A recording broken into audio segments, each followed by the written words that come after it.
뭐 무한도전이나 이런 데서 리액션하는 연습들을 많이 하시더니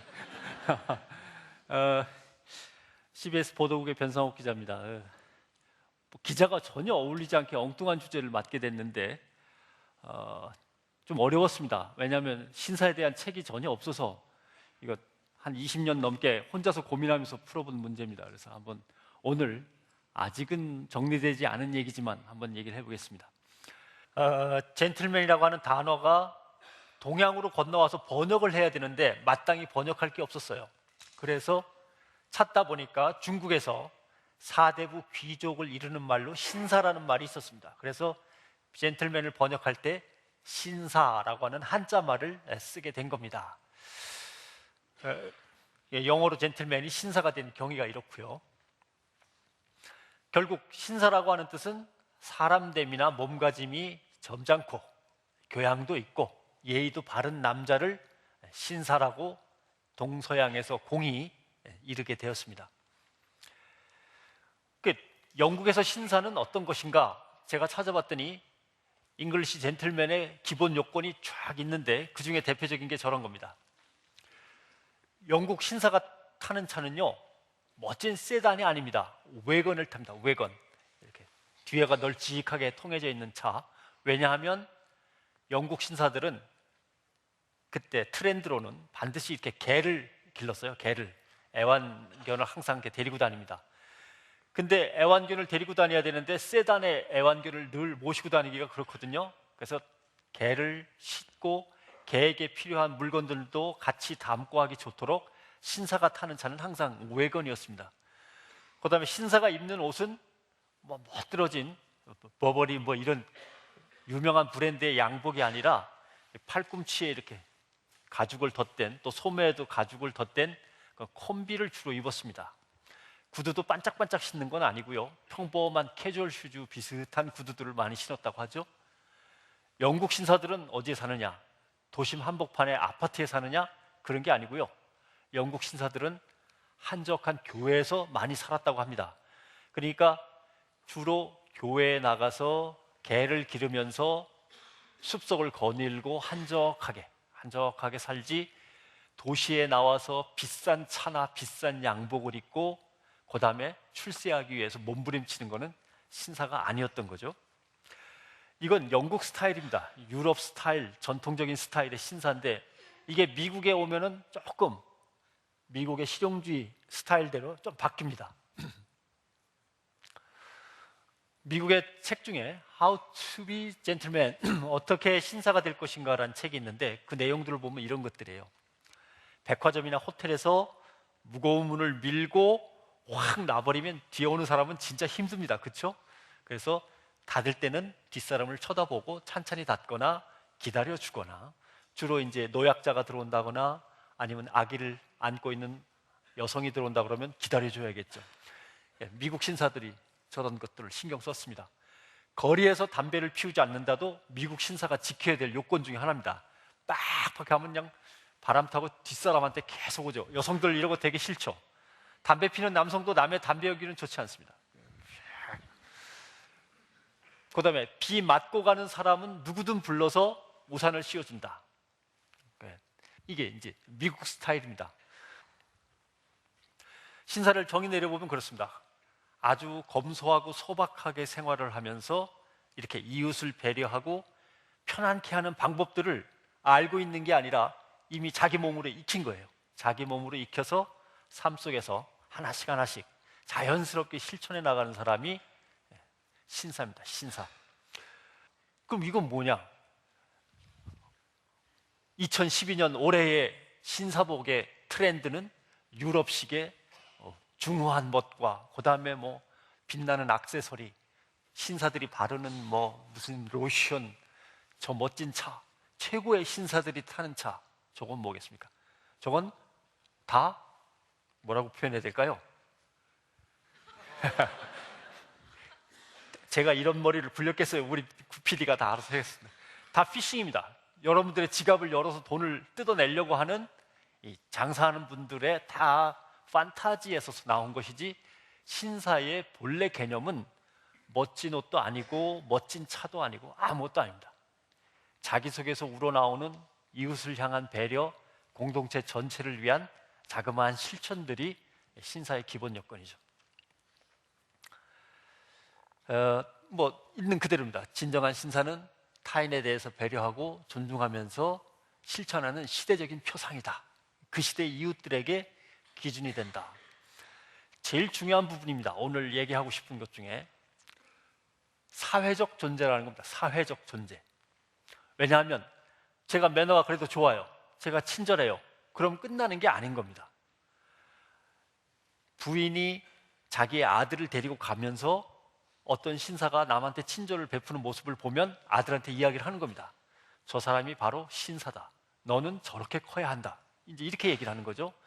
딸과 함께 가다가 어떤 신사가 백화점 문을 열고 먼저 들어가시라고 안내를 하면 딸한테 이야기를 하는 거죠. 나중에 너는 신랑 가면 반드시 저런 신사를 만나야만 한다. 이렇게 얘기를 해주는 거죠. 신사는 귀부인과 또는 숙녀가 또는 그 아이들이 자기를 바라보면서 아, 저분이 우리 사회의 신사구나. 나는 저 사람처럼 돼야 할 텐데 라고 쳐다보고 있으니까 도망가고 싶어도 못 도망가는 거예요. 예? 좀 나도 좀 편히 귀찮은 일 안 하고 쉬고 싶지만 이미 자기는 그 사회에 한 시대적인 표상이 되어 있는 겁니다. 모범이 되어 있는 거니까 자기의 책임을 다하게 되는 거죠. 이게 엮이면서 민주주의가 발전을 하는 겁니다. 민주주의가 근황 발전하는 게 아니고 바로 이렇게 표범이 되는 사람, 그 표본을 쫓아가는 사람, 표본을 인정해주고 존중해주는 사회적인 분위기가 엮이면서 민주주의가 영국에서 뿌리를 내리게 되는 거죠. 그래서 제일 중요한 말은 신사란 자기가 잘나서 또는 자기가 친절하고 마음씨가 좀 고와서가 아니라 한 시대가 그런 사람들을 필요로 하고 또 그런 사람이 되기 위해서 노력하고 그걸 바라보는 사람들이 그걸 쫓아가고 존중해 주는 게 신사라고 하는 겁니다. 대한민국에 왜 지금 이 시점에서 신사가 필요하냐라고 하면 바로 이런 문제들 때문입니다. 이게 제 스승의 스승이신 무의당 장일순 선생께서 그린 난초꽃입니다. 대개 난초하면은 날카롭게 잎사귀가 선비의 지조를 나타내듯이 그려져야 되는데, 물론 그렇게 가르쳐서 시인 김지아 씨도 멋지게 난초를 그립니다마는 김지아 시인의 스승이기도 한 청강 장일순 선생은 난초를 나중에 이렇게 그리셨어요. 사람의 모습으로 바뀌었죠. 이웃을 느긋이 또는 자유롭게 쳐다보는 신사의 모습으로 바뀌어 있는 겁니다. 장일순 선생과 얽힌 신사 얘기를 하자면요, 수없이 많지만 이런 게 있었어요. 원주에 사셨거든요. 이분이 어느 날 원주라고 하는 마을에서는 어른입니다. 근데 웬 아주머니가 기차에서 소매치기를 당했어요. 딸을 시집 보내려고 은행에 맡겨놨다가 적금을 찾아가지고 집으로 좋아서 가던 길에 기찻간에서 소매치기를 당해서 딸 시집 보낼 미천을 모두 잃어버렸습니다. 하소연할 데가 없어요. 경찰도 못 찾아준다 그러고 기다려보라 그러고. 그래서 장일순 선생님한테 쫓아갔어요. 선생님, 딸내미를 시집 보내기 위해서 오랫동안 모은 돈인데 순간 다 날려버리고 말았습니다. 어떻게 안 될까요? 사실 시골 한복판 저 산동네에서 책이나 읽고 계신 분이 어떻게 소매치기를 잡겠습니까? 근데도 선생님은 다음 날부터 역전 앞에 가갖고 소주를 이렇게 사들고 가셔서 거기서 일하는 넉마주의, 지객꾼, 구두 닦는 사람, 행상 이런 사람들을 만나면서 매일 술을 한 잔씩 같이 하셨어요. 이렇게 세상 이야기도 들으시면서. 그러다가 결국 며칠 그러시는데 어떤 사람이 얘기를 했습니다. 선생님, 그렇지 않아도 저기 뒷동네에 사는 아무개가 요새 한탕 해가지고 흥청망청 먹고 쓴다고 합니다. 그 녀석이 아무래도 그 돈을 훔친 것 같습니다 라고 하니까 선생님이 찾아가셨어요. 소매치기를 찾아가서 듣자 하니 자네가 요새 공돈이 생긴 것 같은데 혹시 그 돈이 기찻간에서 아주머니 돈을 슬쩍한 거면 딸이 시집을 가야 되니까 좀 돌려주게나 부탁을 하셨어요. 소매치기는 너무나 죄송스럽죠. 마을의 큰 어른이 고개를 푹 숙이면서 제발 돈을 돌려주시게라고 하니까 선생님 제가 좀 쓰긴 했는데 나머지는 돌려드리겠습니다 하고서 돈을 꺼내왔어요. 거기다가 이제 선생님은 당신의 축의금을 얹어가지고 아주머니한테 갖다 드렸죠. 아주머니는 딸을 무사히 시집 보냈습니다. 거기서 끝난 게 아니고 다시 장 선생님은 돼지고기 한 칼 썰어가지고 소주병을 들고 소매치기네 집에 또 찾아가셨어요. 여보게 미안하이, 자네도 이게 생업인데 내가 자네 생업을 이렇게 막 흐트러 놓고 또 나 때문에 자네 소매치기라고 주변에 혹시 소문도 났을지도 모르고 정말 미안하이, 나를 용서하시게 라고 했는데 뭐 그 다음에 벌어진 일은 뻔합니다. 소매치기가 어디 가서 이 얘기를 했으니까 제가 이 얘기를 알게 됐겠죠. 동네에 소매치기가 하나 사라져 버렸습니다. 신사인 거죠. 신사입니다.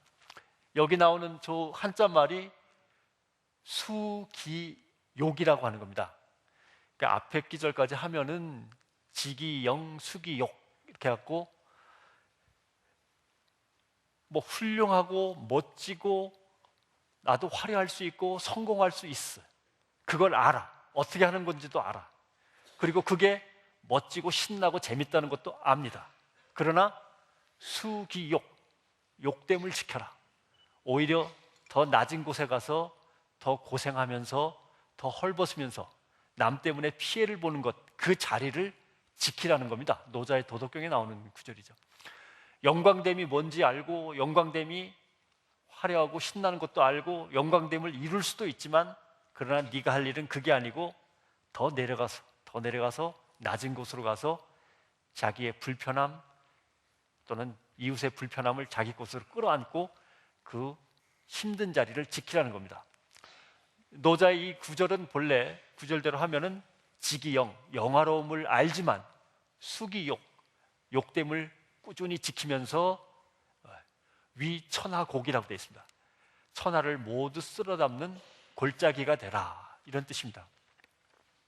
골짜기라는 뜻을 조금 설명을 드리면 대개 지금도 산을 그려 또는 집을 그려 그러면 여러분들 아직도 지붕부터 그리죠. 지붕을 그리고 기둥을 세우고 주춧돌을 놓고 마당을 그립니다. 사실은 그렇지 않죠.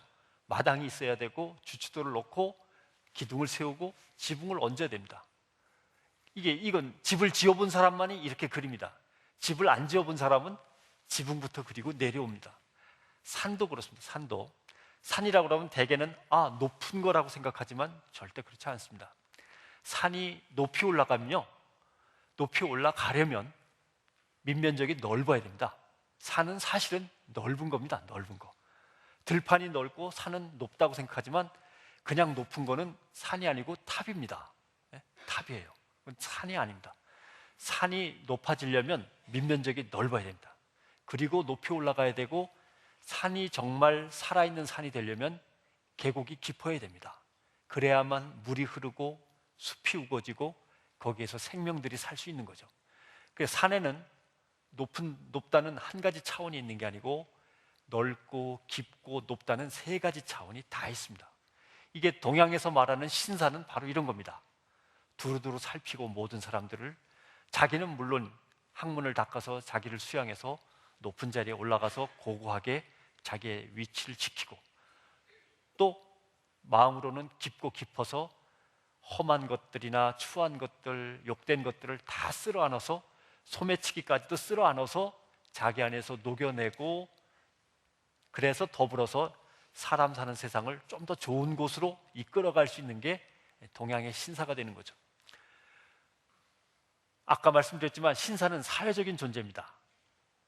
바로 대한민국은 민주공화국이다 할 때 민주는 민주주의를 말하는 거고, 공화국이라고 하는 것은 이렇게 자기가 누릴 권력이나 자기가 누릴 특권, 자기가 누릴 자유를 조금씩 양보하면서 전체를 위해서 그것을 내놓고 사회 전체를 좀 더 좋은 곳으로 이끌고 가는 것이 민주주의 공화국에서 공화국이 갖는 의미입니다.